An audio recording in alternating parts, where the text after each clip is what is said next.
ወወልድ ወመንፈስ ቅዱስ አሐዱ አምላክ። ክቡር መላከ ሰላም ባህሩ ሙሉ ዓለም የዚህ ታላቅ ደብር ዋና አስተዳዳሪ፣ ክቡራን ሊቃውንተ ቤተ ክርስቲያን፣ ክቡር መጋቢ ሃይማኖት ፍሬሕይወት በቀለ፣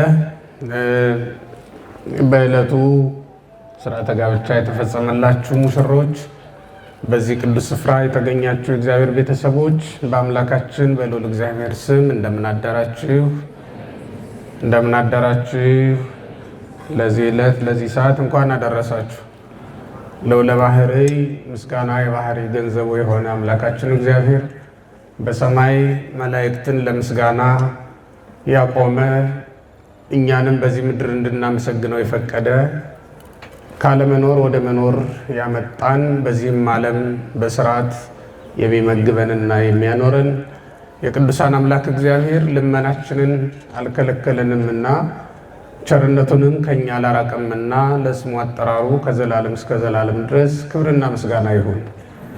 ማምላክ ወላዲተ አምላክ ቅድስት ድንግል እመቤታችን ከእግዚአብሔር ጋር የተገናኘንባት ድልድያችን፣ እግዚአብሔርን ለማየት የበቃንባት መስታወታችን፣ ለመታረቅም ምክንያታችን እሷ ናትና የአጥንታችን ፍላጭ የሥጋችን ቁራጭ ሆና የተሰጠችን፣ በእሷም ምክንያት ስርየተ ኃጢአት የተደረገልን ከእግዚአብሔርም ጋር እርቅ የተፈጸመልን ነንና እሷን የሰጠን መድኃኔዓለም ክብርና ምስጋና ለእርሱ ይሆንልን።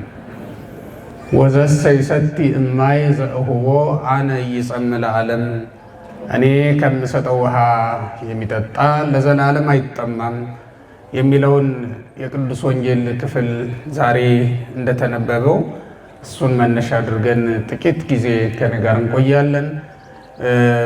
እንደሰማችሁት ታላቁ መምህራችን ክቡር ዶክተር ዘበነ ለማ መጥተዋል።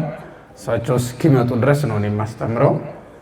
መድረኩን መጥተው ሲረከቡ እኔ ለመማር እንደናንተ ቁጭ ላለሁ ማለት ነው። እስከዚያ ድረስ የምንማርበት የትምህርታችን ርዕስ የዮሐንስ ወንጌል ምዕራፍ 4 ቁጥር 12 ላይ የሚገኘው ነው። ቃሉም እኔ ከምሰጠው ውሃ የሚጠጣ ለዘላለም አይጠማም ነው የሚለው። እስኪ በሉት ይህን ቃል የሰማችሁን ሁሉ በሉ። እኔ ከምሰጠው ውሃ የሚጠጣ ለዘላለም አይጠማም። መድኃኔዓለም የማያስጠማውን ውሃ ለሁላችንም ያድለን። አምላካችን መድኃኒታችን ኢየሱስ ክርስቶስ ለስም አጠራሩ ክብር ይግባውና የጠፉ ነፍሳትን ፍለጋ በዓለም ሁሉ ይመላለስ በነበረ ጊዜ፣ በምድር ላይ ይመላለስ በነበረ ጊዜ ያገኛት ሴት ከሁሉ ይልቅ ፈተና የጸናባትና ችግር የበዛባት ሴት እንደነበረች በታሪክ እንረዳለን። ሳምራዊት ተብላ በስሟ በወገኖቿ ስም የተጠራችው ሴት ናት። በዚህ በዮሐንስ ወንጌል ምዕራፍ 4 ላይ የምናገኛት አምላካችን ኢየሱስ ክርስቶስ ሰውን የማይንቅ አምላክ፣ ሰዎች እንደጠሉት የማይጠላ፣ እንደ ሰዎች ባዩን ዓይን የማያይንና የማይመለከተን በመሆኑ ምንም እንኳን ሰዎች የጠሏትና የተዋት ሴት ብትሆንም ቅሉ አምላካችን መድኃኒታችን ኢየሱስ ክርስቶስ ፈልጎ እንዳገኛት ታሪኩ ይነግረናል። ያቺ ሴት እዚያ ቦታ የተገኘችው ዕለት ዕለት የምታከናውነውንና የምታደርገውን ስራ ለመስራት ሁልጊዜም እንዳስለመደችው ውሃ ለመቅዳት ወደ ውሃው ምንጭ ወረደች። ያን ቀን ግን ያልጠበቀችውን የሕይወት ውሃ ተጠጣ ዘንድ ከእግዚአብሔር ዘንድ በረከትን አገኘች። እሷ ስትመላለስ የነበረው ከዚህ በፊት እንስራዋን ሞልታ ትሄዳለች፣ በበነጋው ደግሞ አልቆባት ትመለሳለች። እንዲህ ነበር ኑሮዋ። እግዚአብሔር ያንን የድካም ሕይወት ሊቀይርላት ስለፈለገ ዛሬ በዚያ የምንጭ ውሃ አጠገብ አገኛት። እንደ ከዚህ በፊቱ እየተመላለሰች የምትቀዳውን ውሃ ሳይሆን ቀድታው የማታውቀውን የዘላለም የሕይወት ውሃ ያጠጣት ዘንድ ነው ወደዚህ ምድር የመጣው። በእውነት ክርስቶስ ወደ ዓለም የመጣው የእግዚአብሔር ቤተሰቦች የሰው ልጅ ሕይወቱ ይለወጥ ዘንድ ነው እንጂ በዚያው ባለበት ጸንቶ ይኖር ዘንድ ነው። እግዚአብሔር ሰው የሆነው እኛን ከሐዘን ወደ ደስታ ለመመለስ ነው እንጂ በሐዘን ላይ ሐዘን ለመጨመር ነው እንዴ? በእርግጥ ክርስቶስ በዚህ ምድር ላይ ከተቀበለው መከራ የተነሳ ያንን መከራውን በማሰብ ቅዱሳን ሁልጊዜ ስለ ክርስቶስ ሐዘንተኞች ሆነው ይኖራሉ። ልብን ደስ የሚያሰኝ እና ደስ ብሏቸው ወደው የሚቀበሉት መከራ ነው። ስለ ክርስቶስ የክርስቶስን መከራ ማሰብ ለነፍስ ትልቅ ደስታዋ ነው። መንግስቱ ለልብ ስቅለተ ሥጋ ነው። ማር ይስሐቅ የልብ ደስታው ስልጣኑ ክብሩ ምንድን ነው ትለኝ እንደሆነ ሥጋን ከክርስቶስ ጋር በመስቀል ላይ ማዋል፣ በክርስቶስ መስቀል አጠገብ ማቆም ሰውነትን፣ ይሄ ነው ለልብ ክብሩ ይላል። እንዲህ ስለሆነ ነው ቅዱሳን ወደው የሚቀበሉት እንጂ አዳም በኃጢአቱ ምክንያት ስለተጎዳ የመጣችበትን ሐዘን አይደለም። ብርቱ ሐዘን ነፍስን ከእግዚአብሔር የሚለይ መከራ ሲያጋጥም ነው እንጂ ነፍስን ከእግዚአብሔር ጋር የሚያገናኝ መከራ ሲያጋጥም ሐዘን አይደለም። በአጻፋው ይታወቃል፣ ደስታ ነውና ቅዱሳን ደስ ብሏቸው የሚቀበሉት ነው። ከእግዚአብሔር የሚለይ ነገር ሲያጋጥማቸው ብቻ ነው ሐዘን እንደገጠማቸው የሚቆጥሩት። አዳም ያዘነውም አባቶቻችን እንደነገሩን ገነትን ከማጣቱም በላይ አዳምን ያሳዘነው እግዚአብሔርን ማሳዘኑ፣ እግዚአብሔርን ማስቀየሙ ነው። ምክንያቱም እግዚአብሔርን ማጣት ሙሉ ሕይወትን ማጣት ስለሆነ ነው። እግዚአብሔር የሰጠንን ነገር ብናጣ ወገኖች እግዚአብሔርን በማግኘት እናካክሰዋለን፣ እንተካዋለን። እግዚአብሔርን ግን ብናጣና የሰጠንን ነገር ይዘን ብንቀር ምን እናገኛለን? ምንም አናገኝ። በእውነት የምንጩን ውሃ በእንስራ ቀድተን ቤታችን ወስደን ምንጩ ግን ቢደርቅብን ምን እንሆናለን? ቤታችን ቀድተን ያኖርነው ውሃ ያልቃል። የምንጭ ውሃ ቢኖር ግን ለዘላለም ስንጠጣው እንኖራል። ኢየሱስ ክርስቶስ ወደ ዓለም የመጣው ለሰው ደስታውን ለመመለስ ነውና በክርስቶስ መምጣት በክርስቶስ መወለድ ብቻ የሰው ልጅ ደስ እያለው ሊኖር ይገባዋል። ሁሉን ነገር ቢያጣም ማለት ነው። እግዚአብሔር ዛሬ ሀብት ባይኖረኝ፣ ዛሬ ሰዎች እንዳላቸው ክብር መጠን ባይኖረኝም ክርስቶስ የመጣው እኮ ለእኔ ነው በሚለው ነገር ብቻ ተደስቶ መኖር ይገባዋል የሰው ልጅ። ክርስቶስ የመሰለው እኔን ነው ብሎ በመላእክት እንዳንቀና በእውነት ክርስቲያኖች የተደረገልንን አስቡት። በመላእክት እንኳን ልንቀና አንችልም። ምክንያቱም ክርስቶስ መስሎ የመጣው እኛን ስለሆነ ነው። የተካፈለው የእኛም ባህሪ ነው እንጂ የመላእክትን ባህሪ አይደለም። ሐዋርያው ቅዱስ ጳውሎስ እንዳስተማረ ነው ይነሶ ለዘነሶ መላእክት ዘእንበለ ዳይሙም ዘራ አብርሃም ነው ያለ። ከአብርሃም ወገን ነው እንጂ ሰው የሆነው ከመላእክት አይደለም። የነሳውን ሥጋ የነሳውን ባህሪ ያገኘው ከመላእክት አይደለም ነው ያለ። በማን ልንቀና እንችላለን? በእውነተኛ ክንፍ ባላቸው ባለ 6 ክንፍ መላእክት እንኳን እንዳንቀና ይህንን የምነግራችሁ ከሥላሴ አንዱ ከኛ ወገን ሆኖ ተቆጥሯል። እኛ ስንቆጠር አብሮ የተቆጠረ፣ ከኛ መካከል አብሮ የተቀመጠ፣ ከኛ ጋር አብሮ የበላ የጠጣ ከሥላሴ ከሦስቱ አካላት አንዱ እግዚአብሔር ወልድ ሰው ሆኖ ወደ ዓለም የመጣው መልአኩ ነው አይደል? ስለዚህ በመላእክት እንኳን ልንቀና አንችልም። በምድራውያን ባለጠጎች እንዴት ልንቀና እንችላለን? በመላእክት እንኳን የማንቀና ከሆነ በምድራውያን ባለስልጣናት እንዴት ልንቀና እንችላለን?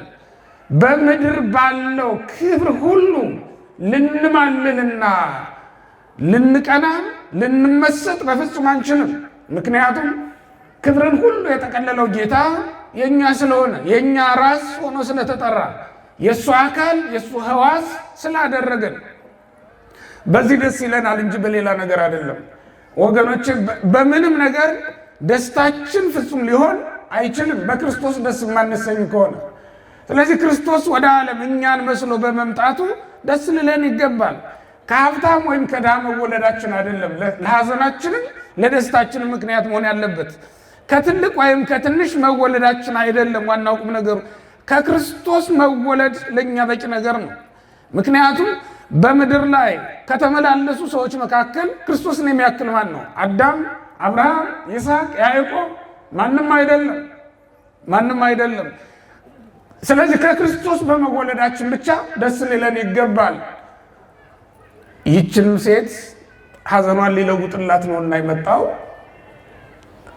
በምትመላለስበት በዛ ዘወትር በምትደክምበት በምትወጣ በምትወርድበት ስፍራ በዛ ጎዳና ላይ እግዚአብሔር አገኛት ነው የሚለው።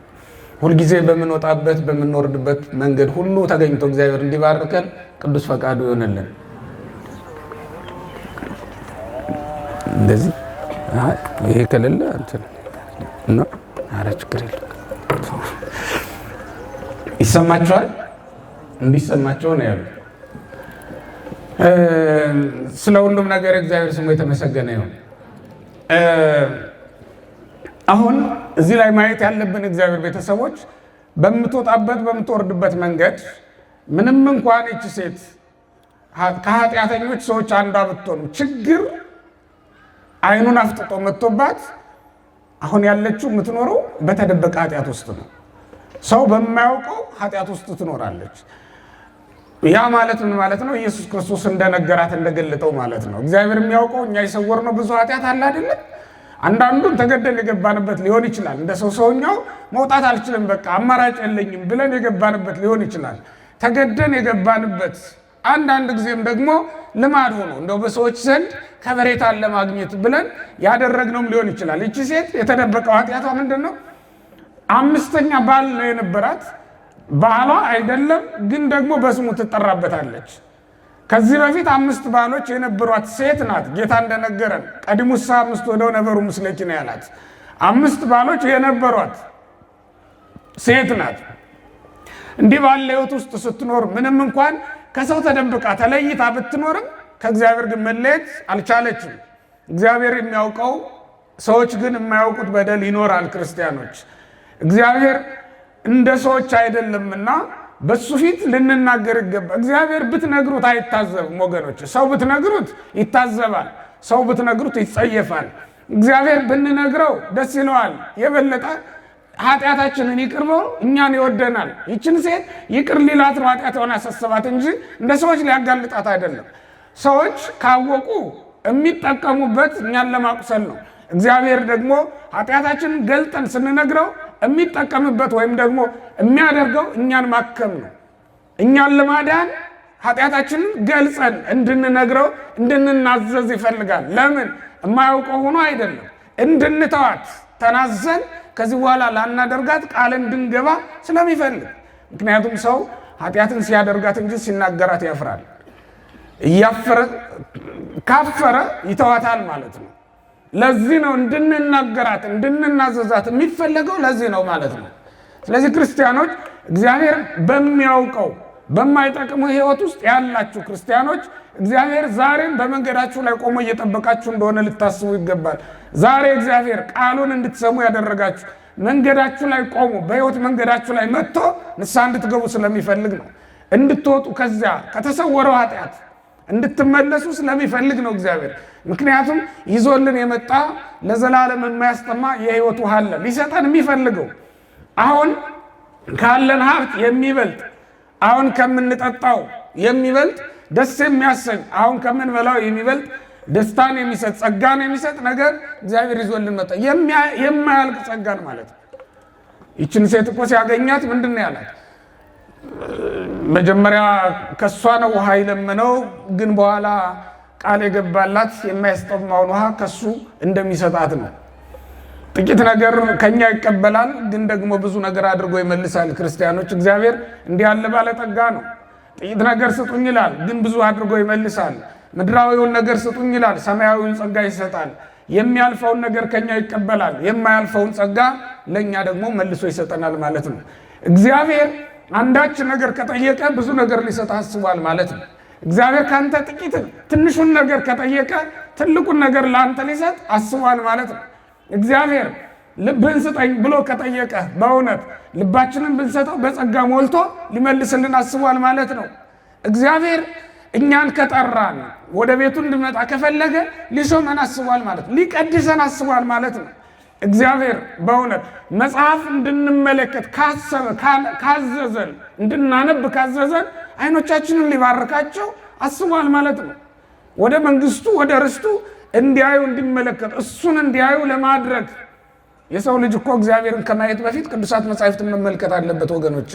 እግዚአብሔርን በመጽሐፍ ካላወቃችሁት ልታውቁት አትችሉም ወገኖች። እግዚአብሔርን በመጀመሪያ በመጽሐፍ ታገኙታላችሁ። በመጀመሪያ በምን ታገኙታላችሁ? በመጽሐፍ ታገኙታላችሁ። በመጽሐፍ ያገኛችሁትን እግዚአብሔርን ድሃ ሆኖ ታገኙታላችሁ። ድሃ ሆኖ ያላገኛችሁትን እግዚአብሔርን በሰማይ በዙፋኑ ላይ ተቀምጦ ልታገኙት አትችሉም። ስለዚህ በመጀመሪያ እግዚአብሔርን በመጽሐፍ እዩት፣ ፈልጉት፣ አግኙት። ከዚያ ቀጥሎስ በምድር ላይ ያሉ ድሆች የእግዚአብሔር መልእክተኞች ናቸው። ምክንያቱም ጌታ ከታናናሾቹ ለአንዱ ያደረጋችሁት ለእኔ ማድረጋችሁ ነው ስለሚል ታናናሾችን ልኳል እግዚአብሔር። ታናናሾችን የማይንቅ ሰው እግዚአብሔርን ያከብራል። ታናናሾችን ያከበረ ሰው ነው እግዚአብሔርን እንዳከበረ የሚቆጠርለት ማለት ነው። እግዚአብሔርን ድሃ ሆኖ አይተኸው ንቀኸው ካለፍ እርግጠኛ ነኝ በሰማይ በዙፋኑ ላይ ሆኖ ልታገኙ በፍጹም አትችልም። በመላእክት ታጅቦ ልታገኙ አትችልም።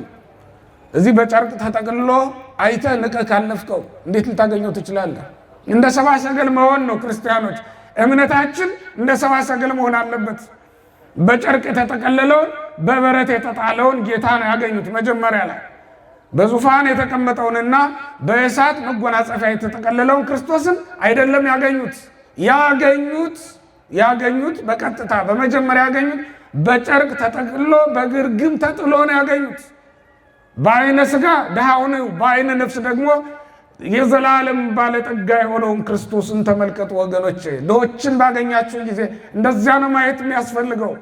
በጥቂቱ መታመን ካልቻል እግዚአብሔር ጥቂቱን ነገር ወደን ፈቅደን ስንሰጥ ካላየን በስተቀር ትልቁን ነገር ሊሰጠን አይችልም። ለዚህ ነው በመጀመሪያ ውሃ ጠጭኝ አላት። ይሄ ውሃ እኮ እንኳን እሷን ለዘላለም ሲያመላልሳት የሚኖር ጉዳይ እንደሆነ ያውቃል። እሷ ዛሬ ተወስዳለች፣ ነገ ደግሞ ተመልሳ ትመጣለች። ይህን ሁሉ ድካም የማያስቀርላትን ውሃ እሱ ደግሞ ስጭኝ ይላታል። ምን ያደርግለታል? እሱ የዘላለም የሕይወት ውሃ ምንጭ ከሱ እየተገኘ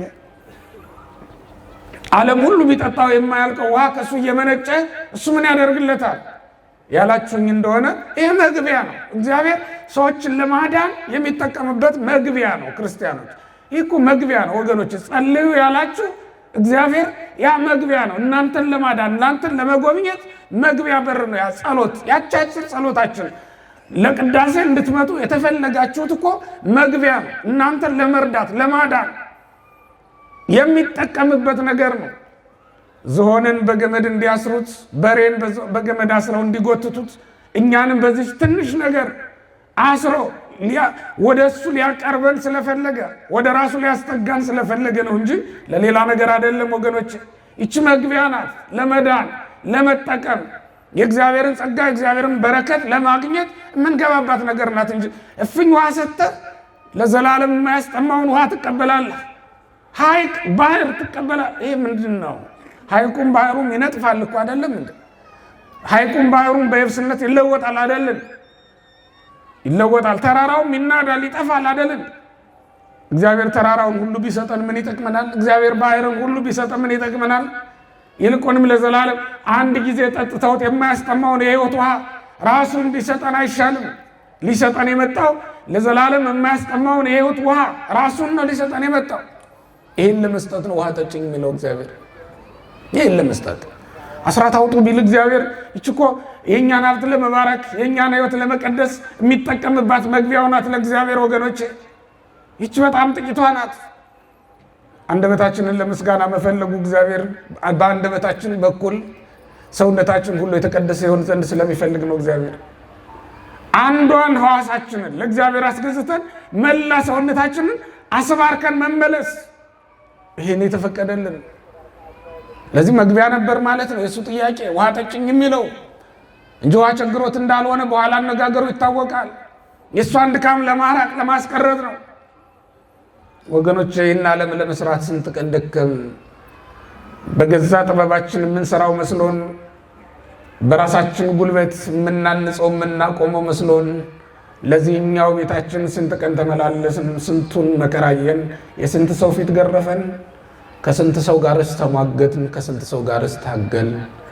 በስልጣን ታገል፣ በትምህርት ታገል፣ በእውቀት በሀብት ታገል ይህንን ዓለም ለማሸነፍ ግን አላሸነፍነውም። ብዙዎቻችን አላሸነፍንም እስከዛሬ ድረስ።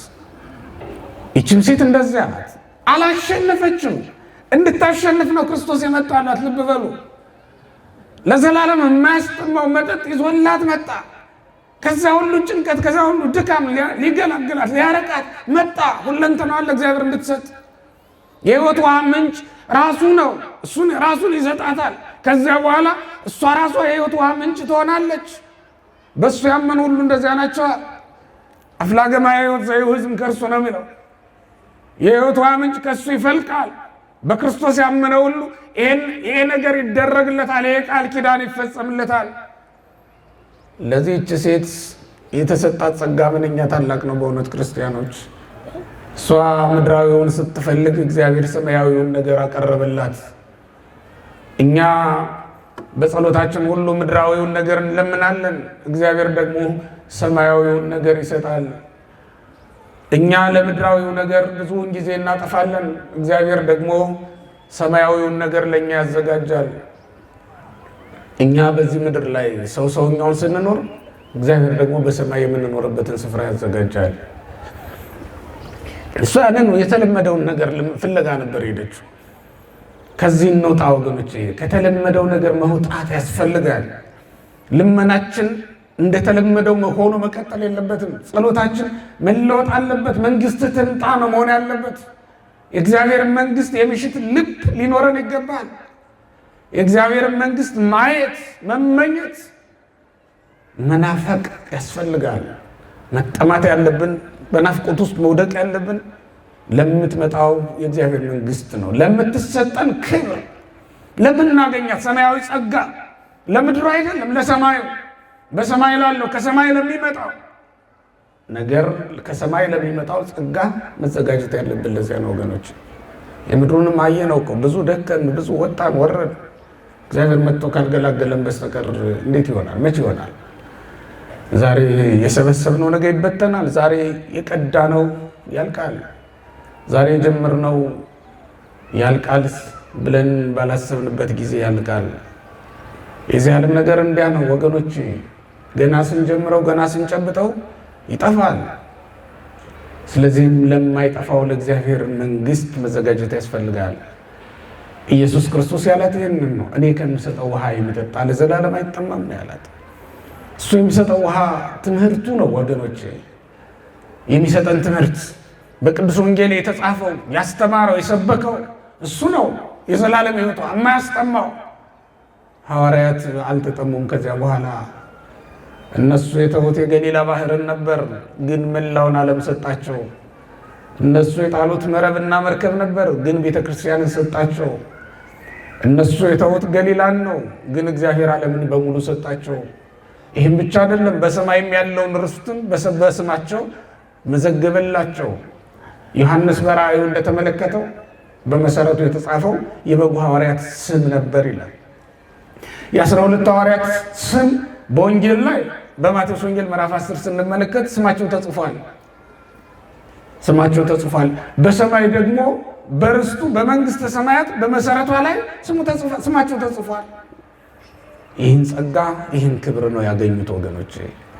አይሁድ ከመቅደስ አባረሯቸው። እግዚአብሔር ግን በሰማያዊቷ መቅደስ ዋና አደረጋቸው። ምን ቸገራቸው? የምድሩን ቤተ መቅደስ ሮማውያን መጥተው አፈረሱት እኮ አለቀ። ታሪኩ ተሻረ። በምድር ላይ አሁን የለም ለዘላለም። አይሁድ ራሳቸው አያዩትም፣ አያገኙትም። አሁን ፍርስራሹ ነው ያለው። አሁን ኢየሩሳሌምን የሚጎበኝ ማንኛውም ሰው አንዱ ግድግዳ ነው የቆመው ከሰሎሞን ቤተ መቅደስ አንዷ ግድግዳ። እንግዲህ ቤት 4 ግድግዳ አለው በትንሹ አይደል? ከአራቱ አንዱ ነው ያለው ማለት ነው። አይሁድ ያንን ተጠግተው ያለቅሳሉ። ዛሬም በጀርባው መስጊድ ነው፣ ፈርሷል። ሮማውያን ወስደው ለሌላ ሰጥተውታል። ፍርስራሹ ነው ያለው። ከዚያ መቅደስ ነው ክርስቶስን ያስወጡት። ተመልከቱት።